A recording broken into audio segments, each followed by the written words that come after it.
మోకాళ్లలో గుజ్జును పెంచి నొప్పిని తగ్గించి సర్జరీని దూరం చేసే ఫ్రీడమ్ వాక్.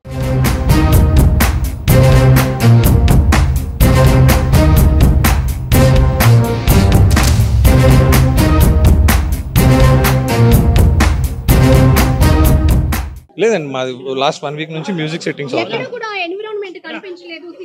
మీరు చూస్తే వస్తుంది. ఇప్పుడే నేను ఇక్కడే excuse me if you're questioning wrong నేను ఇక్కడే ఉంటాను. Go to the office with all your cameras and go check whether it's cinema office or not.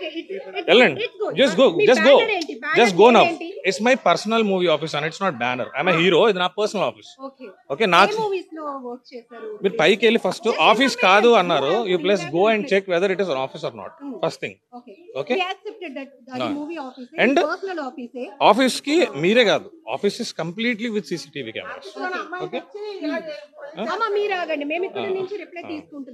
సరే, మీకు ఎప్పుడు మ్యారేజ్ అయింది? ఎందుకు మీ 9 years బ్యాక్ మ్యారేజ్ అయింది. 9 years back marriage. Okay, so పాప కూడా నాకు గొడవలని కాదు, 2 చుక్కలు లోపలికి వెళ్తే ఎవరికైనా పిల్లలు పుట్టేస్తారు అది కాదండి. అంటే మరి నేను నాకు తెలియదు ఏది ప్లే చేశారో. I couldn't able to hear it సరిగ్గా. అది నాదో కాదో నేనైతే అలా మాట్లాడలేదు యాజ్ పర్ మై నాలెడ్జ్. ఒకవేళ నేనే మాట్లాడాను అనుకుంటే I have to listen it. అమ్మాయి మాకు అంటే పోలీసులకి మీడియా కూడా కొన్ని వాయిస్ రికార్డ్స్ పంపించింది. బట్ అమ్మాయి ఇచ్చింది అని చెప్పేసి మేము ఏది పడితే అది ప్లే చేయం.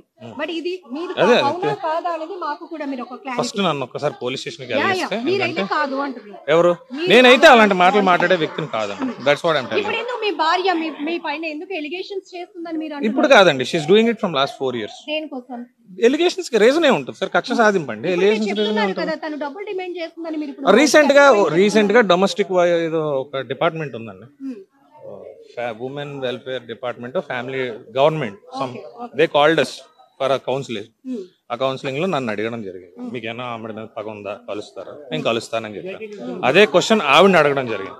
నాకు 3 కోట్లు ఇస్తే నేను ఆయన వదిలేస్తాను, ఆయన నచ్చిన సినిమాలు చేసుకోమని, లేకపోతే ఒక్క సినిమా కూడా చేయనివ్వను, నేను మీడియాకి వెళ్తాను, అతను పరువు తీస్తాను అని డైరెక్ట్ గా పోలీస్ స్టేషన్ లో ఆ ఉమెన్ వెల్ఫేర్ డిపార్ట్మెంట్ లో ఆవిడ మాట్లాడినట్టు మీరు వెళ్ళి వాళ్ళని enquiry. This is already planned thing. ఏంటండి? ఏం ఎవిడెన్స్? What evidence? అది ఉమెన్ వెల్ఫేర్ వాళ్ళతో కలిసి కాదండి, వాళ్ళు కలపడానికి పిలిచారు. వాళ్ళ ముందు ఆ మాట ఎప్పుడైతే అన్నారో మిమ్మల్ని కలపలేమండి, మీరు కోర్టులో చూసుకోండి వాళ్ళు పంపించేసారు. పోలీస్ స్టేషన్ లో మాట్లాడిన దానికి వెల్ఫేర్ డిపార్ట్మెంట్ లో మాట్లాడిన దానికి ఎవిడెన్స్ ఏమంటారు?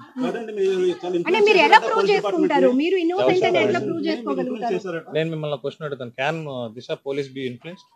దిశ అంటే దిశ ఏంటండి? అభియోగం అంటే చెప్పేదంతా మరి అది అలా అడగండి. ఇన్ఫ్లుయెన్స్ చేశారు అంట and your passing statement. It's not wrong, that is wrong. మీరు వాళ్ళని అడగండి, మీకు డబ్బులు ఇచ్చారా తేజ, ఇన్ఫ్లుయెన్స్ చేశారా అని అడగండి. వితౌట్ మై నోటీస్ నన్ను స్టేషన్ కి కూడా పిలకుండా నా మీద ఎఫ్ఐఆర్ చేయడం జరిగింది. ఇన్ఫ్లుయెన్స్ చేస్తే అట్లా జరుగుతుందా? నన్ను పోలీస్ స్టేషన్ కూడా పిల్ల, నేను హైదరాబాద్ షూటింగ్ లో ఉన్నాను, సడన్ గా ఎఫ్ఐఆర్ అయిపోయింది అన్నారు. మీరు బెయిల్ తీసుకోకపోతే మీరు అరెస్ట్ అవుతారని కూడా అన్నారు. నేను ఆ ఇన్ఫ్లుయెన్స్ ఉంటే నాకు తెలియకుండా నా మీద డైరెక్ట్ గా అరెస్ట్ అని నన్ను పిలిచి చేశారా అని కూడా అడగకుండా ఎఫ్ఐఆర్ ఫైల్ అయింది. అడిగితే దిశ రూల్ అండి అన్నారు.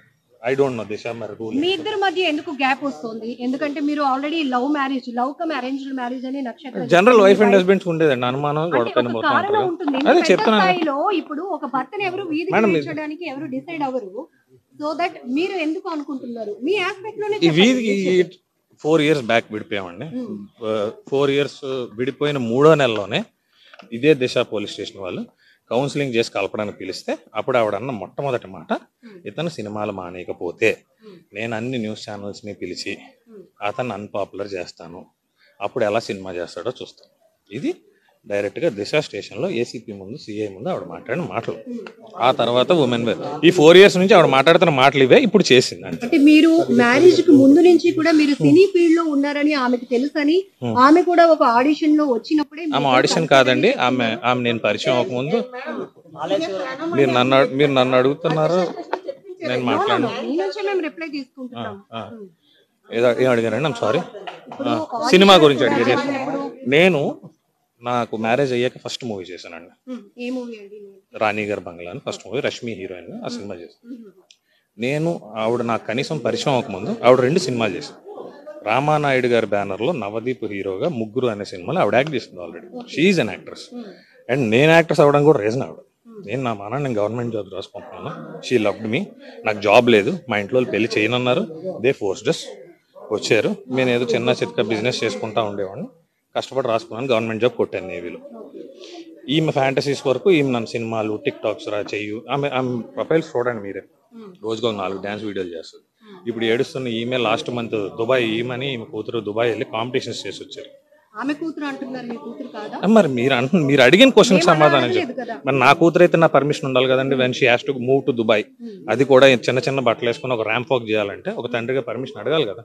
When you're asking for the school fees, when you're asking for the maintenance, why shouldn't you ask my permission when you're going abroad? అడగాలి కదా. అట్లీస్ట్ పాస్పోర్ట్లు వీసాలు ఎలా ఇచ్చారో ఫాదర్ సిగ్నేచర్ లేకుండా ఐ డోంట్ నో, బట్ దాన్ని ఏం మ్యానిపులేట్ చేశారు. Because I know I didn't sign it.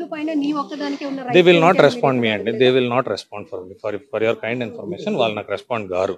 పాప బర్త్డేకి ఫోన్ చేసినా ఫోన్ ఎత్తురు, దే వోంట్ రెస్పాండ్. అంతే. ఎప్పుడైనా వాళ్ళకి డబ్బులు అవసరం ఫోన్ చేస్తారు, 1 లక్ష ఇస్తాడు, నా దగ్గర లేవు అంటే మరి ఎందుకు పెళ్లి చేసుకున్నావు, అప్పుడు వస్తాయి క్వశ్చన్స్. ఈ మాట నీకు 4 ఏళ్ళ నుంచి ఎందుకు గుర్తు రాలేదని అడుగుతాను నేను. ఇప్పుడు కూడా నేను మిమ్మల్ని కూడా అదే అడుగుతాను, వై దిస్ ఈ సిచ్యువేషన్ 4 years నుంచి ఎందుకు రాలేదు? ఇప్పుడు అమ్మాయి ఏంది అంటున్నారు, నేను అదే చెప్తాను, ఎందుకు లేదు మీడియా. నిన్న కూడా ఉంటారు, లాస్ట్ వీక్ వచ్చినా ఉంటారు, రేపు వచ్చినా ఉంటారు, నెక్స్ట్ వీక్ వచ్చినా ఉంటారు. దిస్ ఈస్ అన్ ఆఫీస్, వస్తుంటారండి, ఎవరో ఒకరు వస్తుంటారు, ఒక సైడ్ క్యారెక్టర్ కోసం వస్తారు, సినిమా కోసం వస్తారు, దీనికోసం. నేను అడుగుతుంది ఏంటంటే, నా ఆఫీస్ మొత్తం సీసీ కెమెరా ఉన్నాయి, ఎప్పుడు వచ్చారు అనేది నేను చూపిస్తాను. ఇప్పుడు స్టేషన్కి వెళ్ళి ఐ విల్ ప్రూవ్ దెమ్. నేను వచ్చి గంట అవుతుంది, అంటే గంట అంటే మీరు రాక గంట ముందు. మీరు వచ్చేసరికి జిమ్ కాస్ట్యూమ్ లో ఉన్నాను, పక్కనే నా జిమ్, వెళ్తే జిమ్ సీసీటీవీ ఫుటేజ్ ఉంటుంది, జిమ్ లో ఉన్నానో లేదో తెలుస్తుంది. ఇది 3 months అయిందండి తీసుకుని, ఇది 3 months అయింది తీసుకుని. February 18th సెప్టెంబర్ రోజు ఆఫీస్ ఓపెన్ చేశాను, 18th వచ్చాను. సో తను చెప్తుంది ఆల్రెడీ మీరిద్దరు పెళ్లి చేసుకున్నారని, ఆ వీడియోస్ ఫోటోస్ ఎవరు పెళ్లి చేసుకున్నారని మీరు ఇప్పుడు ఏదైతే లేదండి, it's complete falls thing, complete falls thing. నాకు ఎటువంటి మ్యారేజ్ అవ్వలేదు, అయితే I'm ready for any legal prosecutions. ఇప్పుడు మీ భార్య నక్షత్ర ఆరోపిస్తున్న ఆరోపణలు ఏది వాస్తవం కాదు అంటారా? కాదండి, 100%. అందులో పెళ్లి అయింది, పాప పుట్టింది వరకు నిజం, మిగిలిందంతా false allegations. Okay, allegations false ఉంటేనే కదండి బ్లాక్మెయిల్ చేయగలం మనిషి. నిజం ఉంటే ఎలా బ్లాక్మెయిల్ చేస్తారు? ఇప్పుడు నా రూమ్ లోకి వచ్చిన కార్ గీసి కూడా దాచేశారు. అప్పుడు even go to the police. ఎప్పటి నుంచి చేస్తున్నారు ఇక్కడ? రీసెంట్ 1 month చేస్తున్నాను. ఏంటిది, ఆఫీసా, ఇల్లా? ఆమె ఎవరు? వంశీ అండి. ఎక్కడి నుంచి అమ్మాయి? అది నా డీటెయిల్స్ ఏవి నాకు తెలియదండి.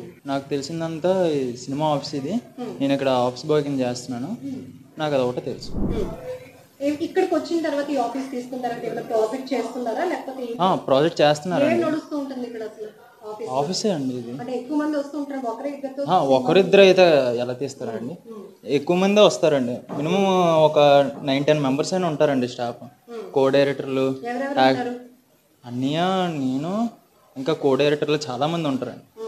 ఈ రోజు లీవ్ ఇచ్చారు, వాళ్ళు ఎంచి వెళ్ళిపోయారు అనమాట. ఇందులో సడన్ గా నేను ఎంచి మార్నింగ్ లేచి నా మానాన్ని స్నానం అవి చేసుకొని ఇలా బయటకు వచ్చాను. బయటకు వచ్చేసరికి కాలింగ్ బెల్ కొట్టారు. నేను అక్కడ బాల్కనీలో కూర్చుంటే కాలింగ్ బెల్ కొట్టేసరికి నేను లోపలికి లోపల నుంచి తాళం తీసి డోర్ తీసేసరికి లేచి నన్ను తోసేసి అలా కొట్టేస్తాను. అది ఒక అతను గుండెలా చేసుకొని ఉన్నారు కదా, వాళ్ళతో పాటు వచ్చారు. అతను నుంచి వచ్చి అన్యాల వైఫ్ ఉన్నారు కదా, వాళ్ళ మమ్మీ వచ్చారు. తెలీదండి, నాకు తెలీదు. నేను నుంచి లోపలికి వచ్చారు. లోపలికి వచ్చి మర్యాదగా పిలువు బయటికి, లేదంటే నిన్ను ఇక్కడి నుంచి బయటకు వెళ్ళను, నిన్ను చంపేస్తాను, అది ఇది అని బెదిరించి నన్ను ఎంచి ఇక్కడ కోరండి పిలిపించారు. పిలిపిస్తే లోపలికి వెళ్ళి రాద్ధాంతం చేసి ఇసిరిసి సామాన్లన్నీ ఇసిరిసి కొట్టారు. అలా జరిగింది. వాళ్ళు ఎంత టైంకి వచ్చారు? ఇప్పుడు నాకు తెలిసి 1 గంట అయి ఉంటుందండి, గంటన్నర. ఇప్పుడు 2 అయింది, కొన్ని వాళ్ళు 1 వచ్చారనుకో, మిట్ట మధ్యాహ్నం 12 గంటలకు వచ్చారు. వాళ్ళ వైఫ్ వాళ్ళు డోర్ నాక్ చేశారు. లోపల వంశీ గారు పడుకొని ఉన్నారు కదా, అంటే షూట్లు ఏమైనా జరిగాయా? అంటే అన్నయ్య మార్నింగ్ జిమ్కి వెళ్ళి వచ్చారండి. జిమ్కి వెళ్ళి డైరెక్ట్గా వచ్చి ఇక్కడ పడుకుంటే ఇంతలో వీళ్ళేంచి వచ్చేసి బలవంతం చేసి నా మీద మ్యాన్ హ్యాండ్లింగ్ చేయబోయారు. ఎవరెవరు ఉన్నారు అప్పటికి ఆఫీస్లో? నేను, అన్నయ్య, ఆమె ఉన్నారండి. అంటే ఆమె ఏదైనా మూవీ షూట్ చేస్తున్నారా?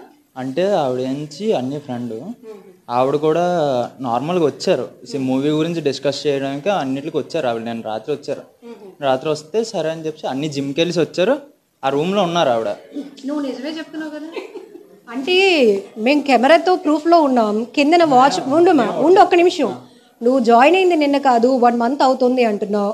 నీకు స్వామి భక్తి ఉండొచ్చు కాక, అన్ని శాలరీ ఇస్తున్నారు కాబట్టి. ఇక్కడ అందరికీ వైఫ్ అని, నేను ఇది ఇల్లు తీసుకున్నాను అని, గృహప్రవేశం జరిగిందని, కొంతమంది చెప్తున్నారు నువ్వు కూడా ఆ అక్క ఆమె ఎవరో నిన్నే వచ్చి నేను ఒక మాట చెప్తున్నాను వినండి, ఇదైతే ఇల్లు కాదు, ఇది ఆఫీస్. ఒప్పుకున్నావు. ఆమె నిన్నే వచ్చారా? నిన్నే వచ్చారు. అంత ముందు విషయం నాకు తెలీదు. నేను జాయిన్ అయినప్పటి నుంచి అయితే నేను చూడలేదు. నువ్వు జాయిన్ అయినప్పటి నుంచి నేను చూడలేదు. ఈ ఆఫీస్లో చూడలేదమ్మా? నేను చూడలేదు.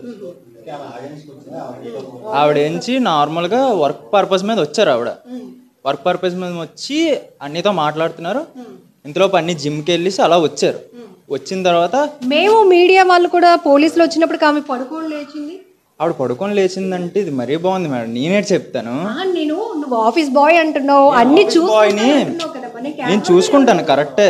కాకపోతే ఇప్పుడు ఆవిడ లేడీస్, నేను జెంట్స్, అలాగని చెప్పేసి నేను ఉన్న రూమ్లో ఆవిడ ఉండలేరు కదా.